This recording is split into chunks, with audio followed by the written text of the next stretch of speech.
ಅವರು ಕಾಯ್ಲಿ. ಹುಬ್ಬಳ್ಳಿಯಲ್ಲಿ ಒಂದು ಲವ್ ಜಿಹಾದ್ ಕೇಸ್ ಆಗಿದೆ ಸರ್, ಫೈರಿಂಗ್ ಆಗಿದೆ. ಯಾರು ಹೇಳಿದ್ರು ನಿಮಗೆ ಲವ್ ಜಿಹಾದ್ ಅಂತ? ಅಲ್ಲ, ಅದು ಹಂಗೆ ಆರೋಪ ಅಲ್ಲ, ನೀವೇ ಹೇಳ್ಬಿಟ್ರಲ್ರಿ. ಅಂತ ಕ್ಲಾರಿಫಿಕೇಶನ್ ಅಲ್ಲ, ನೀವೇ ಹೇಳಿದ್ರೆ ಲವ್ ಜಿಹಾದ್ ಆಗಿದೆ ಅಂತ ನಮಗೆ ಪ್ರೂಫ್ ಇದೆ ನಿಮಗೆ. ನಾವು ಅದೆಲ್ಲ ಆಗುತ್ತೆ, ಬಟ್ ಹೇಳಬೇಕಾದ್ರೆ ನೀವು ಕೂಡ ಸ್ವಲ್ಪ ತಿಳ್ಕೊಂಡೇ ಹೇಳಿ ಅಲ್ಲ.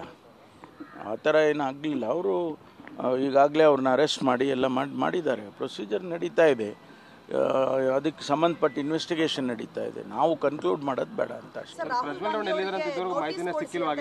ರಾಹುಲ್ ಗಾಂಧಿ ಅವರು 100 ಜನ ಮಹಿಳೆಯರ ಜೊತೆ ಅಸಭ್ಯವಾಗಿ ವರ್ತನೆ ಮಾಡಿದ್ದಾರೆ ಪ್ರಜ್ವಲ್ ಅಂತ ಹೇಳಿ ಸಾರ್ವಜನಿಕ ಸಭೆಯಲ್ಲಿ ಹೇಳಿಕೆ ನೀಡಿದ್ದಾರೆ ಅಂತ ಹೇಳಿ ಸರ್ಕಾರ ಅವರಿಗೆ ನೋಟಿಸ್ ಕೊಡಬೇಕು, ಅವರನ್ನ SIT ವಿಚಾರಣೆ ಮಾಡಬೇಕು ಅಂತ ಹೇಳಿ ಕುಮಾರಸ್ವಾಮಿ ಅವರಿಗೆ ಮಾಹಿತಿ ಜಾಸ್ತಿ ಇದೆ ರಾಹುಲ್ ಗಾಂಧಿ ಅವರಿಗೆ.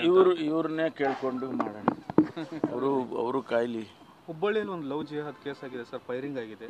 ಯಾರು ಹೇಳಿದ್ರು ನಿಮಗೆ ಲವ್ ಜಿಹಾದ್ ಅಂತ? ಅಲ್ಲ, ಅದು ಹಂಗೆ ಆರೋಪ ಅಲ್ಲ, ನೀವೇ ಹೇಳ್ಬಿಟ್ರಲ್ರಿ. ತಿಮ್ಮಪ್ಪ ಗೌರಿ ಮೀನು ಸಾಕಣೆ ಮಾಡಿ ವರ್ಷಕ್ಕೆ 5 ಲಕ್ಷ ಗಳಿಸ್ತಿದ್ದಾರೆ. ನೀವು ಕೂಡ ಅವರಿಂದ ಕಲಿಬೇಕಾ? ಅವ್ರ ಜೊತೆ ವಿಡಿಯೋ ಕಾಲ್ ನಲ್ಲಿ ಮಾತಾಡಬೇಕಾ? ಈಗಲೇ ಫ್ರೀಡಮ್ ಆಪ್ ಡೌನ್ಲೋಡ್ ಮಾಡಿ. ಅಂತ ಕ್ಲಾರಿಫಿಕೇಶನ್ ಅಲ್ಲ, ನೀವೇ ಹೇಳಿದ್ರೆ ಲವ್ ಜಿಹಾದ್ ಆಗಿದೆ ಅಂತ ನಮಗೆ ಪ್ರೂಫ್ ಇದೆ ನಿಮಗೆ.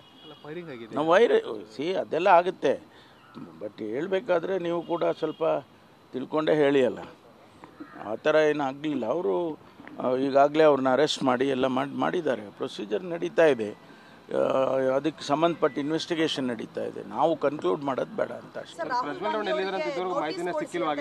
ರಾಹುಲ್ ಗಾಂಧಿ ಅವರು 100 ಜನ ಮಹಿಳೆಯರ ಜೊತೆ ಅಸಭ್ಯವಾಗಿ ವರ್ತನೆ ಮಾಡಿದ್ದಾರೆ ಪ್ರಜ್ವಲ್ ಅಂತ ಹೇಳಿ ಸಾರ್ವಜನಿಕ ಸಭೆಯಲ್ಲಿ ಹೇಳಿಕೆ ನೀಡಿದ್ದಾರೆ ಅಂತ ಹೇಳಿ ಸರ್ಕಾರ ಅವರಿಗೆ ನೋಟಿಸ್ ಕೊಡಬೇಕು, ಅವರನ್ನ SIT ವಿಚಾರಣೆ ಮಾಡಬೇಕು ಅಂತ ಹೇಳಿ ಕುಮಾರಸ್ವಾಮಿ ಅವರಿಗೆ ಮಾಹಿತಿ ಜಾಸ್ತಿ ಇದೆ ರಾಹುಲ್ ಗಾಂಧಿ ಅವರಿಗೆ. ಇವ್ರನ್ನೇ ಕೇಳ್ಕೊಂಡು ಮಾಡೋಣ.